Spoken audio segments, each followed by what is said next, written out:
Shalom, selamat pagi Bapak Ibu Saudara yang dikasihi Tuhan. Puji Tuhan, pagi ini kita boleh kembali berkumpul bersama di tempat ini untuk memuji memuliakan nama Tuhan. Saya juga menyambut Bapak Ibu Saudara. Oh, tidak ada tayangan online ya, lupa.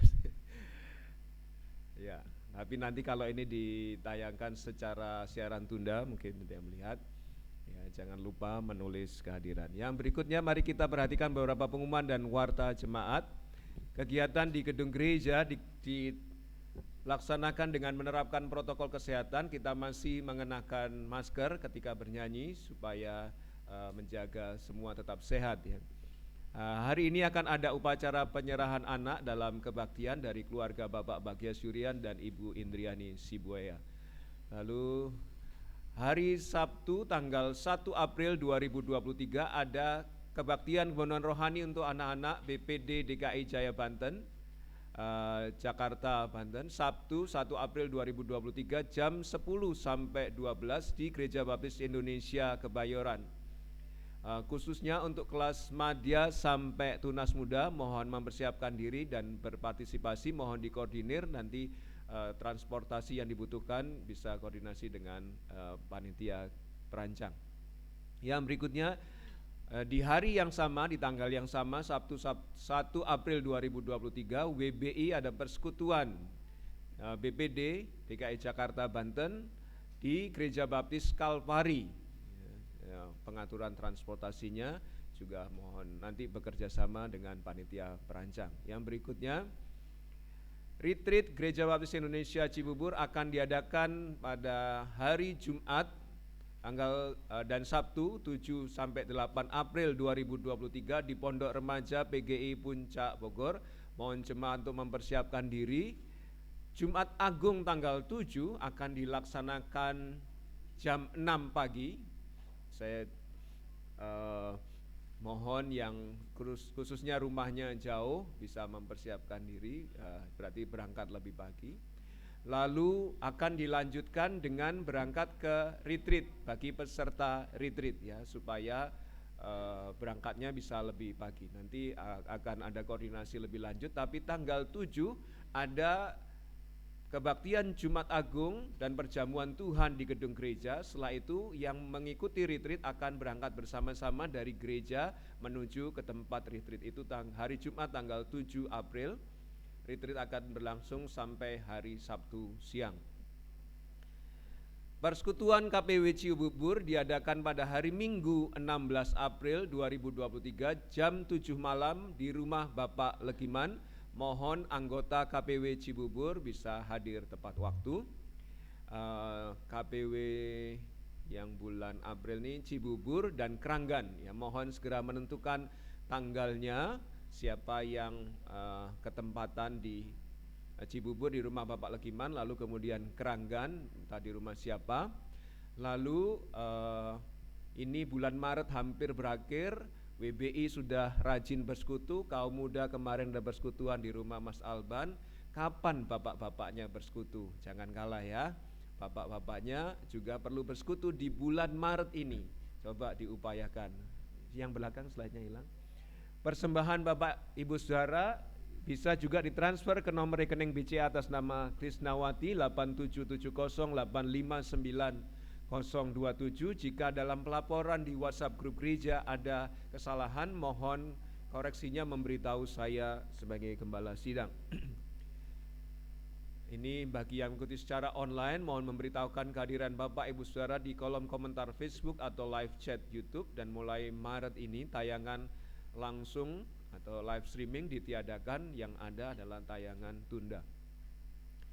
Data kehadiran minggu lalu kebaktian doa Rabu 15 Maret secara offline di gedung gereja 24 orang, puji Tuhan, kiranya semakin bertambah-tambah yang hadir di gedung gereja pada hari Rabu, karena doa itu sangat penting.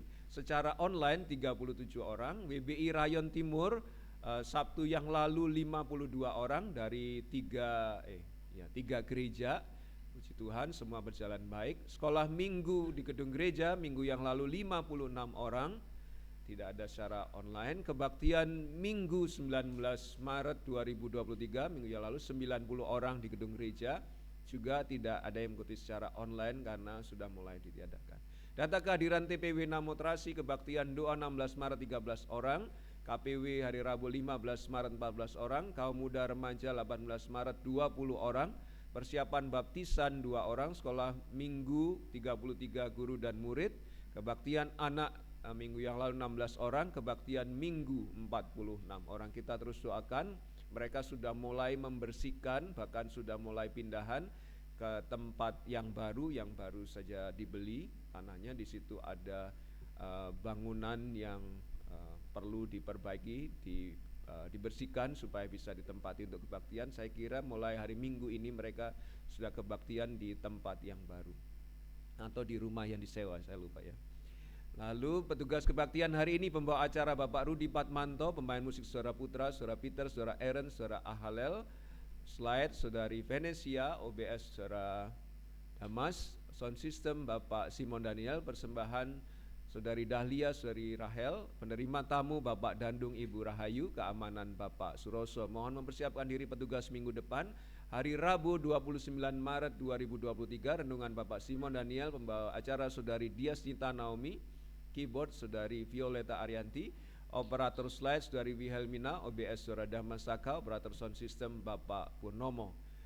Pembukaan sekolah minggu depan Ibu Ellen Novianti diiringi pemain musik Saudara Ahalel Joshua. Kebaktian minggu depan membawa acara Ibu Tini Widayati, pemain musik Bapak Setio Aji Wicaksono, Saudara Kevin, Saudara Aaron, singer Bapak Bagias dan Saudari Trivena, slide Saudari Valentina Rahel, OBS Bapak Sony Ondang, sound system Bapak Sabari, persembahan Bapak Teguh Ibu Dorotea, penerima tamu Bapak Halemuan Ibu Deborah, keamanan Bapak Nanan Sutisna. Dari mimbar saya mengucapkan selamat ulang tahun tepat hari Minggu ini Ibu Tini Widayati. Hadir? Silakan berdiri Bu. Ya, oke.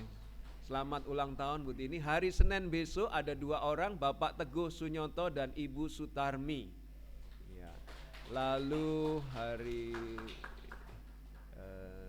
Senin, Selasa, Rabu, Kamis Saudara Damas Saka Kristuaji 30 Maret. Selamat ulang tahun Ibu Tini, Bapak Teguh, Ibu Sutarmi dan Saudara Damas. Berkat Tuhan melimpah, rezeki dari Tuhan juga melimpah. Sehat semuanya. Mari kita masuki kebaktian pagi ini dengan khidmat. Selamat berbakti, Tuhan memberkati.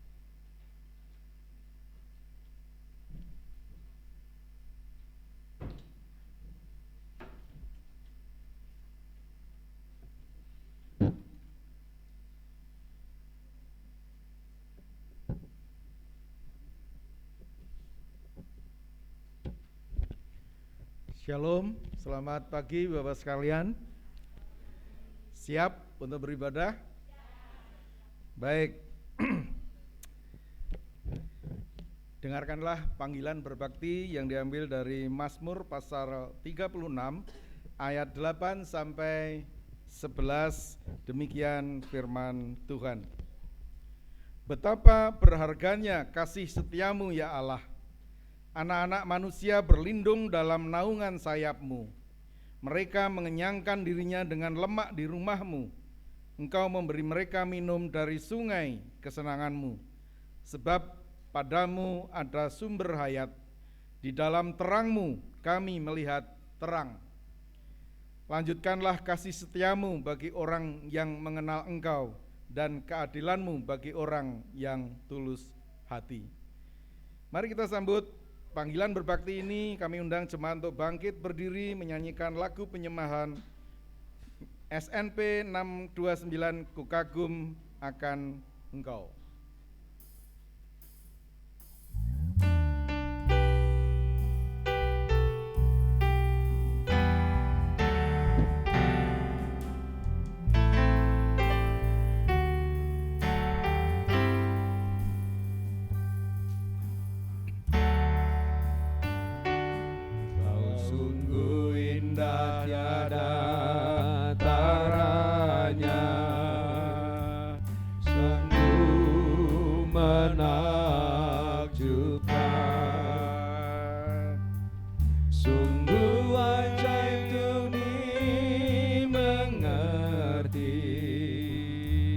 Lebih dari semua yang ada,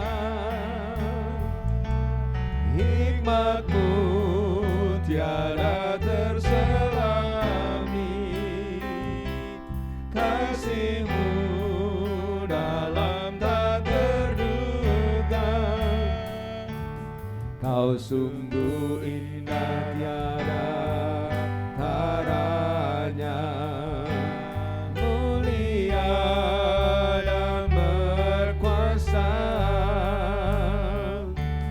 Ku kagum hormat akan Engkau, ku kagum hormat akan Engkau. Kau Allah yang layak dipuji, ku kagum akan Engkau.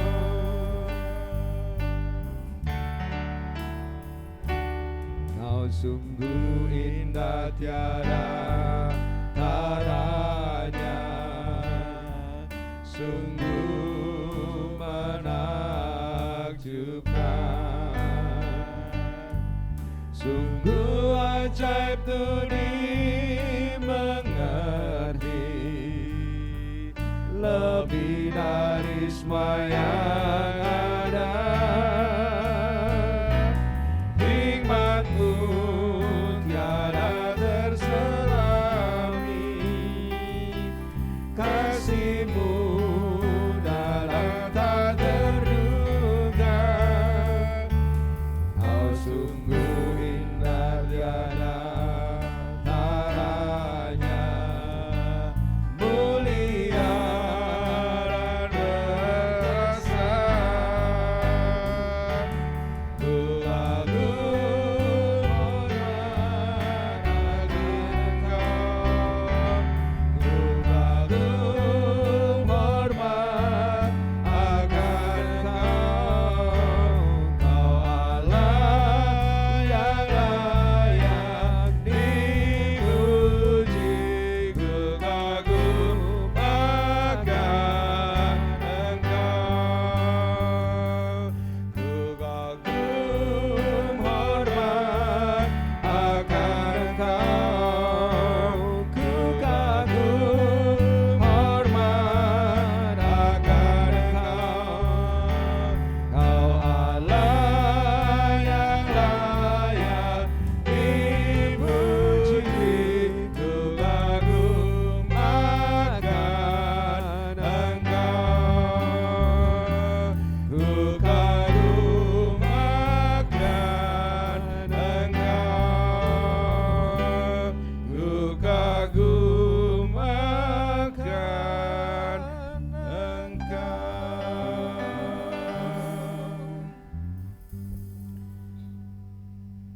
Bapa di surga, kami kagum akan Engkau ya Tuhan, karena Engkaulah yang menciptakan seluruh jagat raya ini, dan kami hanyalah debu di hadapan-Mu. Oleh karena itu ya Tuhan, pada pagi hari ini kami menghadap ke hadirat-Mu. Kiranya Tuhan mengabaikan seluruh dosa dan kesalahan kami yang telah kami perbuat pada saat-saat yang lalu, sehingga Tuhan berkenan menerima kami di hadapan-Mu. Sucikan kami, sehingga kami akan mampu mengikuti ibadah ini dari awal hingga akhir, dengan mengundang hadirat-Mu di gereja ini. Jauhkanlah dari kami pikiran-pikiran tidak baik yang akan mengganggu konsentrasi kami ketika kami menaikkan pujian, ketika kami mendengarkan firman-Mu, sehingga kami akan menangkap kehendak Tuhan di dalam kehidupan kami melalui firman yang kami dengar, melalui pujian yang kami naikkan pada hari ini. Mohon berkat-Mu kepada kepadamu atas semua petugas yang hari ini melayani-Mu. Berkati seluruh pemain musik, berkati penerima tamu, berkati pengambil persembahan, agar mereka menyadari bahwa semua ini dilakukan di hadapan-Mu, sehingga kami tidak berani melakukan dengan main-main. Kami akan bersungguh-sungguh karena Tuhan ada di tengah-tengah kami. Secara khusus kami berdoa kiranya Tuhan mengurapi Pendeta Aryo Barsuki yang akan menyampaikan kebenaran firman-Mu, sehingga kami akan dapat menangkap kehendak Tuhan di dalam pembahasan pada pagi hari ini. Kami serahkan ibadah ini dari awal hingga akhir hanya ke dalam nama-Mu, Tuhan kami Yesus Kristus. Amin.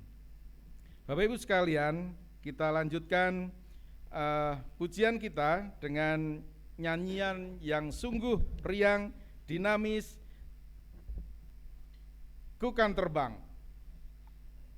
Kita nyanyikan 2,5 kali, silakan.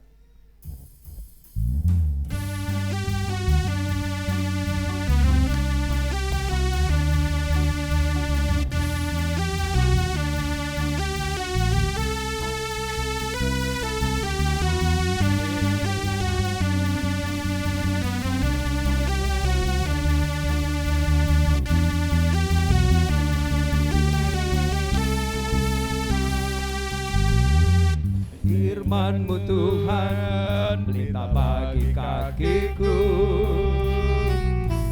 Janji-Mu terang bagi jalan-jalanku. Kebenaran-Mu menuntunku tiap hari. Ku menantikan-Mu beri kekuatan baru. Ku kan terbang tinggi di awan bersama-Mu dalam kemuliaan. Sebab firman-Mu teguh menopang. Ku kan aman dalam-Mu Tuhan.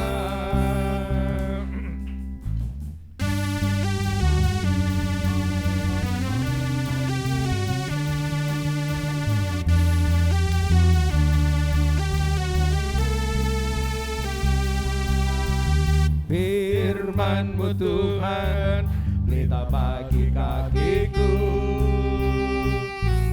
Janji-Mu terang bagi jalan-jalanku. Kebenaran-Mu menuntunku tiap hari. Ku menantikan-Mu beri kekuatan baru. Ku kan terbang tinggi di awan bersama-Mu dalam kemuliaan. Sebab firman-Mu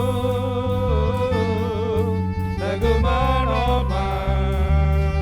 Ku kan aman dalam-Mu Tuhan. Ku kan terbang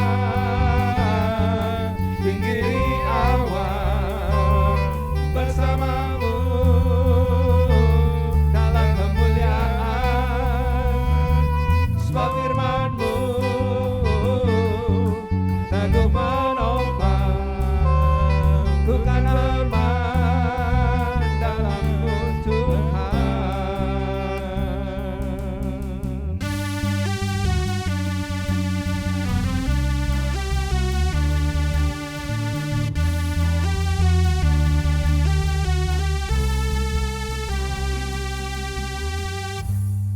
Silakan duduk, Bapak Ibu sekalian.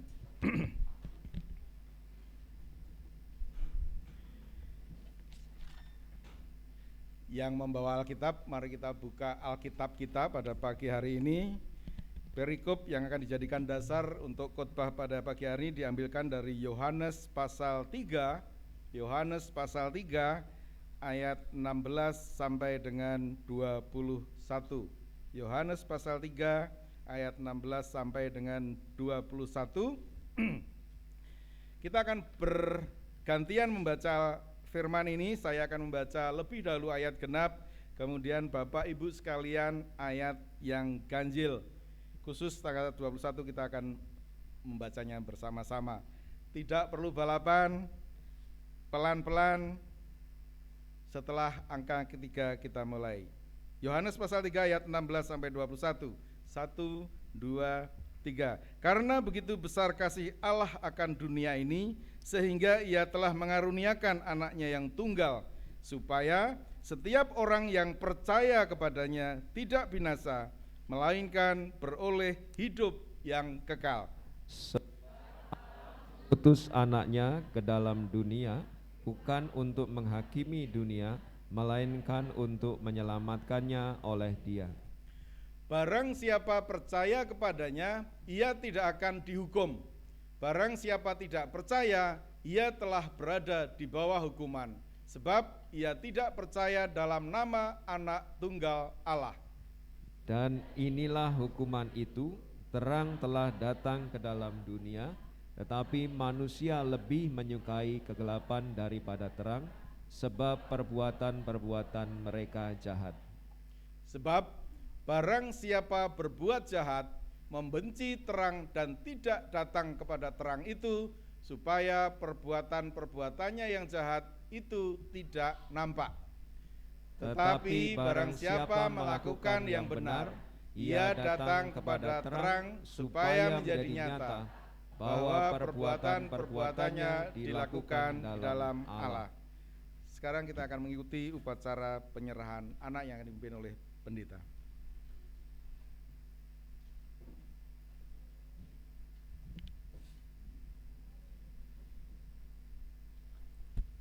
Kita akan sama-sama menyaksikan penyerahan anak. Penyerahan anak ini bukanlah baptisan anak, karena gereja baptis tidak mengakui baptisan anak. Baptisan khusus kepada orang yang telah mengambil keputusan untuk percaya kepada Yesus. Sementara penyerahan anak merupakan ikrar dari kedua orang tua untuk membesarkan anaknya di dalam takut akan Tuhan. Saya undang Bapak Bagias Syurian dan Ibu Indriani Sibuea beserta Kaina Fibi Fiodora untuk ke depan, berdiri depan meja mimbar ini. Ya, silakan ambil mic. Kita akan bersama-sama mendengarkan ikrar yang akan mereka ucapkan dari piagam yang ada di depan itu.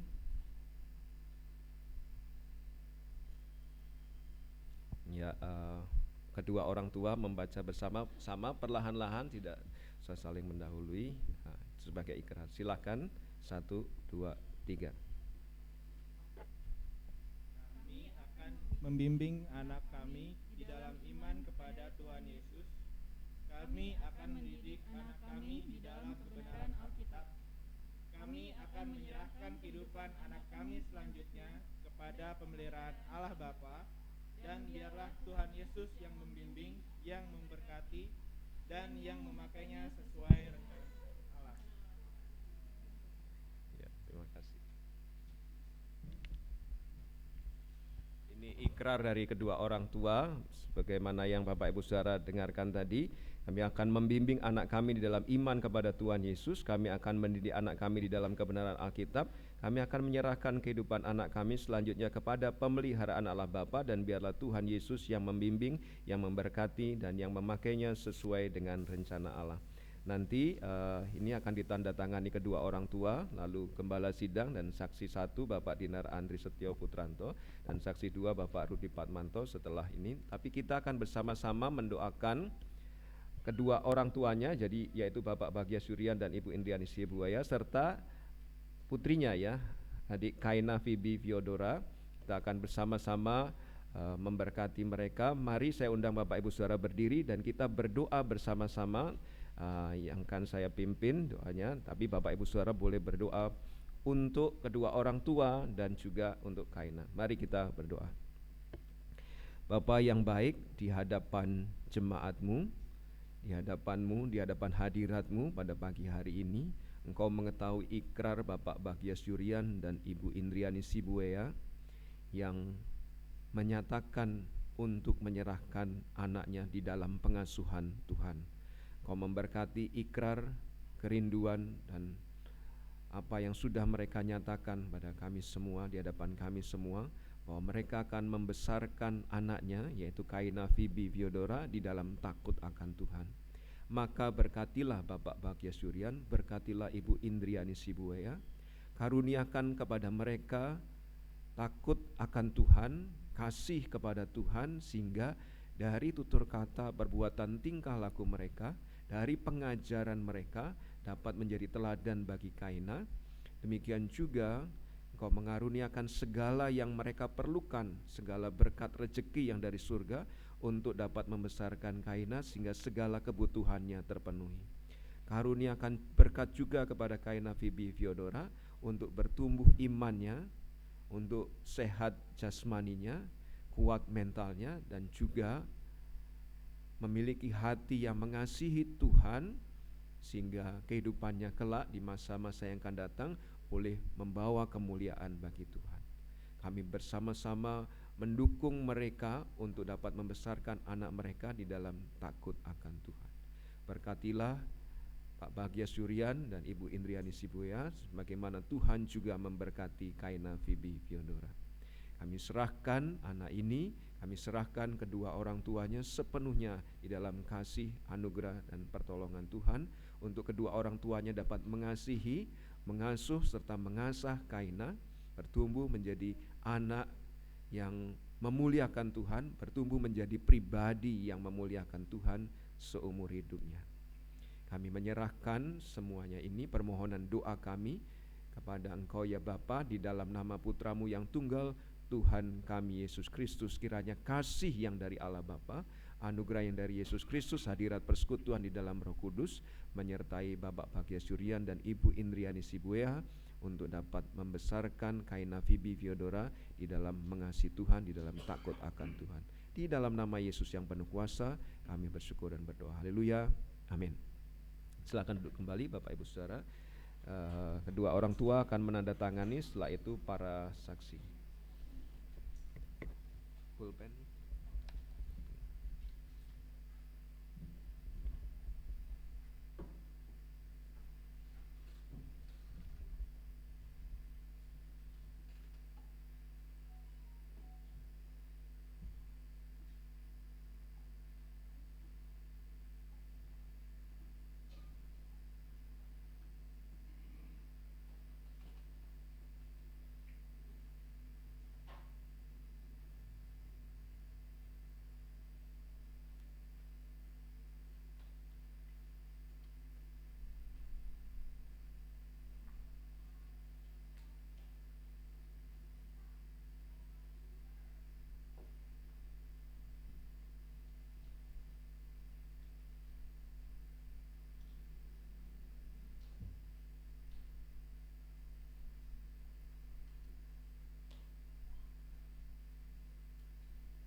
Silakan Bapak Dinar dari panitia keanggotaan menyerahkan piagam ini untuk kedua orang tuanya. Boleh difoto.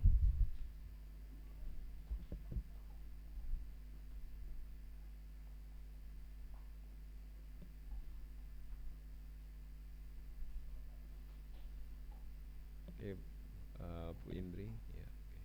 Selamat Kaina, Tuhan memberkati. Selamat Pak Bahagia Suryan dan Ibu Indriani Sibuya. Tuhan memberkati.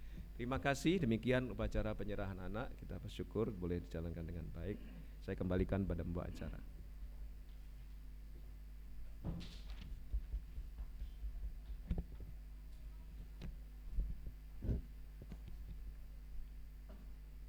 Puji Tuhan, Pak Bagias dan Bu Indri sudah berkomitmen untuk mendidik putrinya supaya beriman, kelak beriman kepada Yesus sebagai Tuhan dan Juru Selamat.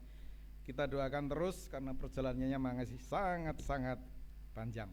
Bapak Ibu sekalian, mari kita lanjutkan ibadah kita dengan menyanyikan kesaksian, menaikkan pujian nyanyian kesaksian iman yang diambil dari nyanyian pujian nomor 126, Kasih Besar. Kita akan menyanyikan semua ayat.